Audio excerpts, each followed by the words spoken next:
Magandang hapon po sa inyo guys. Dito po ngayon guys ako naman.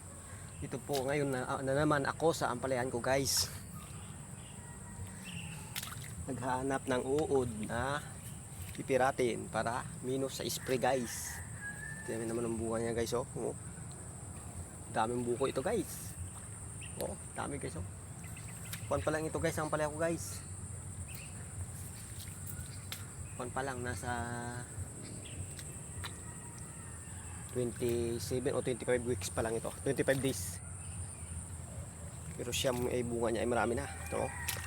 Kaya naman ang taas niya guys oh.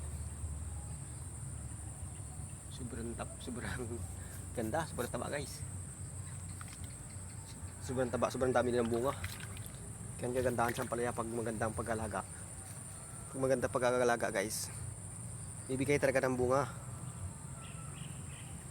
Ang gulay mo naman ay pag hindi mo naman, sabi nga nila, pag hindi mo bibigyan ng tender loving, wala ang tender loving at sipag.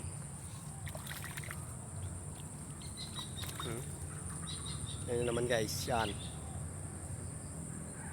sobrang kapal guys, mga bunga sa taas guys oh. Yan araw-araw gawa ko kung ng bunga, kung ng oh, bunga niya guys oh. Basta mo guys, kuan pa lang guys, 25 days mapipitasan mo na. Kaya bukas mapipitasan ko na ito guys, yung malalaki. May 20 piraso siguro guys ang unang mga bunga. Mga unang bunga yan guys, kaya sayang naman. May 20 piraso hindi naman kaya, hindi naman kakain siguro naman namin kuan.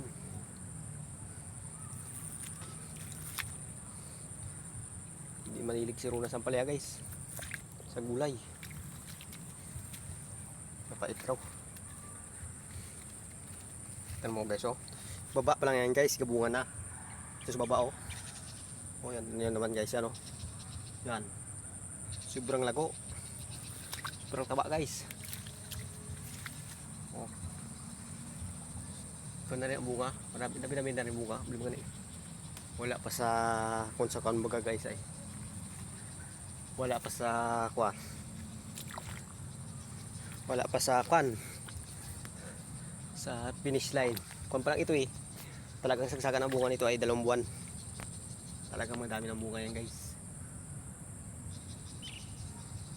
Kwan lang ito guys, nasa 320 puno. Eh kamahal naman kasi ng buto guys. Sa lata ito binili ko 3.5, kung lang 4,000 sa buwan.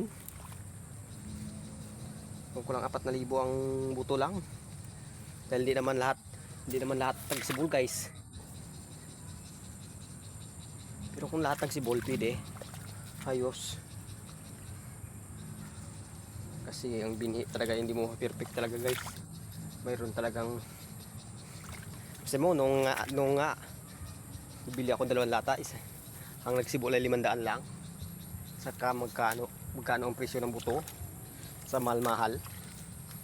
Ang buto dito sa amin guys, ng seeds dito sa amin, pinakababa ay kulang-kulang 4,000 presyo.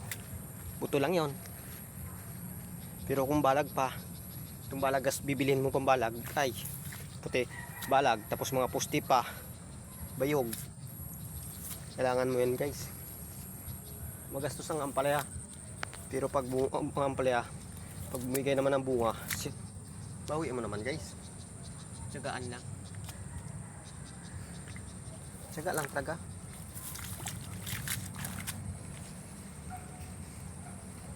Sarili ko naman to, walang financer guys, sarili ko gastos to. Kaya wala, pag bumunga bawi naman, kikita na naman. Ngayon ay stiba lang para magkakapira. Ito naman ang gulay kasi ay susin talaga, libangan ko lang ito, pero pagkakitaan na rin. Kaya hanggang dito na lang guys video ko guys. Pakipindot na rin yung button sa baba. Salamat sa panood. Happy farming.